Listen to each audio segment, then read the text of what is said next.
adelante. ¿Cómo están, amigos? Buenos días.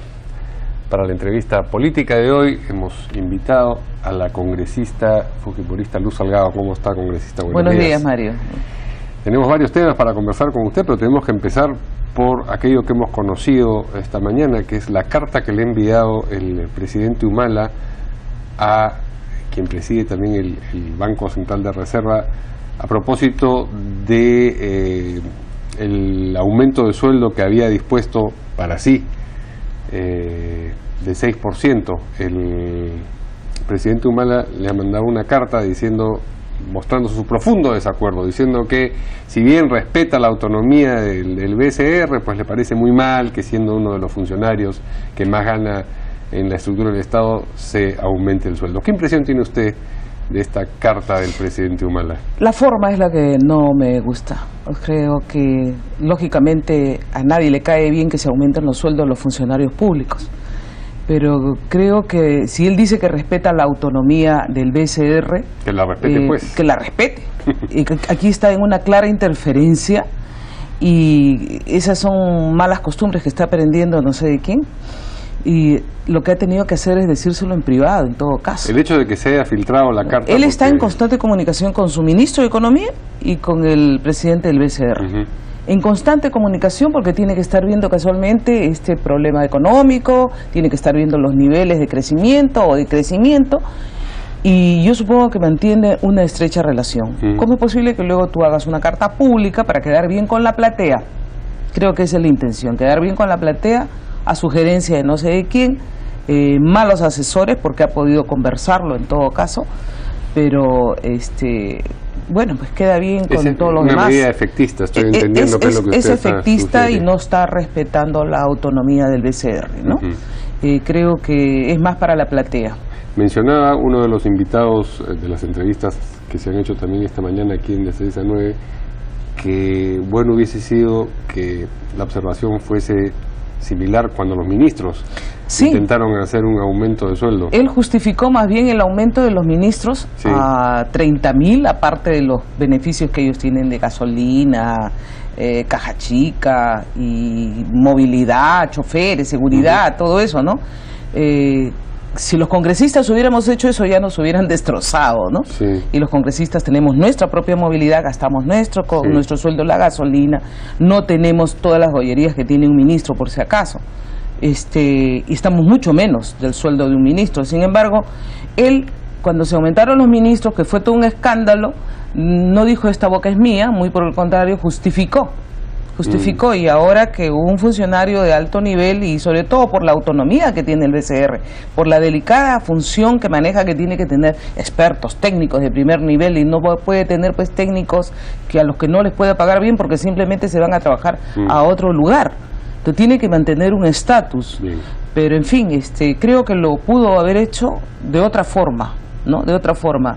Esto es más para la platea, una medida efectista del presidente Ollanta. Bien, vayamos a otro tema. Entendemos que la defensa del ingeniero Fujimori no depende del partido fujimorista, y en esa medida no tienen ustedes injerencia directa. El señor Vago Castillo, sin embargo, ha presentado una solicitud de revisión de sentencia que debe proceder en las próximas semanas. Digo, la revisión, no la voluntad de anular la sentencia. ¿Qué sentido tiene esta revisión de sentencia y qué comentario le merecen lo que ha dicho, por ejemplo, la gente de APRODE, que se corre el riesgo de que salga en libertad? Yo vengo sosteniendo hace mucho tiempo que la injusta encarcelación de Fujimori es una venganza política, porque no, en su proceso, a pesar de que dicen que fue muy limpio, transparente, no lo fue tanto. No tomaron en cuenta ninguno de los argumentos de la defensa de Nakazaki. Y creo que no conozco el argumento en sí de la presentación del señor, el doctor Castillo, pero creo que sí los jueces están en su obligación de revisar. El tema de autoría inmediata ha sido una tesis inventada. Ese es el asunto, la teoría inmediata. Que por esa tesis, mira Mario, ya ahorita Ollanta debería estar también procesado por lo que ocurre en Cajamarca, Urresti y todos los ministros que han pasado en el transcurso de estos años. Sí.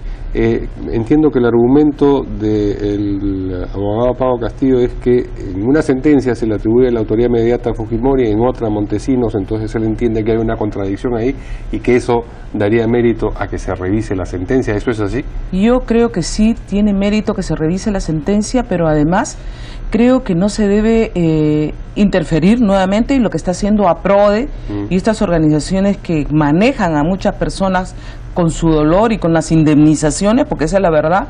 Están en un plan de presionar a los jueces. Eso no se debe permitir.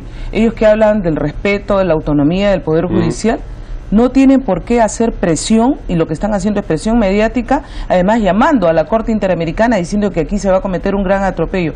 Ellos no defienden los derechos humanos de las personas como tú, como yo, como cualquier otra, solamente defienden los derechos humanos de gente que fue y trabajó por Sendero Luminoso o el MRTA, porque si pidieran por nosotros el Estado no paga. Pero si piden a través de organismos internacionales por este tipo de personas, el Estado peruano tiene que indemnizar, como ya hemos visto lamentablemente. No se ha indemnizado a viudas, no se ha indemnizado a huérfanos, no se ha indemnizado a los cientos de soldados que tenemos sin piernas, sin brazos, y sin embargo a los terroristas. El Estado peruano ha tenido que pagarles todavía. En particular, APRODE señala con preocupación la intervención del magistrado Villastein en esta nueva o en esta eventual revisión de sentencia, sugiriendo que él ha tenido una posición sesgada a favor de... Que APRODE aprenda a respetar, y que no presione a ninguno de los jueces, a ninguno de los magistrados. ¿Eso es presión? Yo creo que ahí están cometiendo ellos un grave delito. Tú no puedes estar presumiendo de alguna persona. Están bulleando sí, es un bullying a propósito para presionarlo. Sí. Y lamentablemente algunos sufren esa presión y lamentablemente actúan no de acuerdo a derecho, no de acuerdo a ley, sino a la presión. Sí. Y eso es muy grave. En el caso de Fujimori yo creo que se actuó a presión, inclusive el juez San Martín, que luego se le sacó inclusive las cartas que venían desde España, donde le sugerían que tenía que actuar de tal manera, o sea, una injerencia tremenda. Los medios de estas personas que lloraban que no se ha visto realmente las pruebas en sí, no se tomaron los argumentos de que él como presidente no tenía responsabilidad directa, que él no ordenó eso, ¿no? Y no autoría inmediata. Bueno, por autoría inmediata, como te digo, tendría que estar ya preso Ollanta Humala, los ministros, Toledo, Alan García, todos, porque autoría inmediata se supone que el que está arriba conoce todo lo que pasa abajo. ¿Cuántos muertos están en el Brain? Se supone también soldados muertos, policías muertos, que nadie los reivindica. Tendría que saber también el presidente, los presidentes que han pasado, los ministros del Interior. Tendrían por autoría inmediata ahorita que estar todos en la cárcel. La oposición, y dentro de la oposición especialmente el fujimorismo y el APRA, ha, digamos, levantado una voz de preocupación por lo que viene ocurriendo con el caso de la UNDE del Ocio, y en particular con lo que el reportaje de Cuarto Poder reveló este domingo. Es decir, que este señor envió un correo a una persona que acaba de renunciar porque trabajaba como representante de Produce ante el Congreso para, digamos, el contacto, enlace del Ministerio de Producción con el Congreso, y supuestamente esta persona debía influir en determinados congresistas del nacionalismo, Zenaida Uribe, lo dicen con nombre propio, Josué Gutiérrez, y el asesor de quien era presidente del Congreso, de Víctor Isla, en ese momento, para que se modificara el presupuesto de manera que se pudiera hacer una obra que a su vez beneficiaba al consorcio Chiclayo, en fin. Sin embargo, estos congresistas, sobre todo Isla y Gutiérrez, se han defendido demostrando que a la hora que esto se debatió en la Comisión de Presupuesto, a la hora que llegó, mejor dicho, el proyecto de presupuesto que mandaba el Ejecutivo a esa comisión, pues ese proyecto no sufrió modificación alguna, nunca hubo una presión, por lo menos en la discusión, para que se modificara en el sentido que Belaúnde Locio aspiraba. Ese es un descargo razonable. hay que tomarlo con pinzas, porque aquí la denuncia es muy grave, Mario, muy grave. Son 150 millones que pertenece a todos los peruanos, que supuestamente estas empresas promovidas y que a propia voz o letra de Martín Belaúnde Locio dice que va a defender con su vida, ¿no? Que es la empresa Antalsis. Pero él puede decir lo que quiera, el problema es si estuvieron involucrados. Sí, pero el tema es que ya, ¿por qué renuncia la señora Rosana Altuna? ¿Por qué renuncia el señor Fujikawa? ¿Por qué?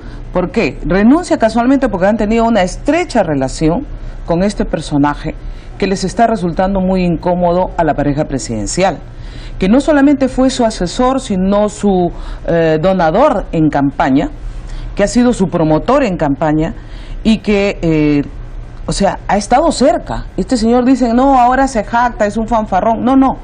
Ha estado cerca pues de la pareja presidencial, lo han visto. Martín Belaúnde se ha presentado en Madre de Dios representando al partido de gobierno, y yo sé que el congresista Becerril también ha presentado documentos donde ya estas conexiones de Martín Belaúnde y Orellana son muy cercanas. Aquí lo que hay que hacer es investigar, mira. Y la investigación, que yo no sé, todavía estamos viendo eso. Una comisión también investigadora es lo que han pedido. Puede ser, o también que este congresista Ceballos, que está llevando ya el caso Orellana, pueda asuma eso, ¿no? Porque lo que queremos aquí es realmente llegar a, primero, se tiene que capturar a Martín Belaúnde Locio. ¿Por qué no se captura? Casualmente por esta cercanía que tiene con la pareja presidencial, lo están protegiendo. No se explica otra cosa. ¿Cómo han capturado a Benedicto Jiménez después de la interpelación? ¿Qué están esperando? ¿Otra interpelación al ministro del Interior?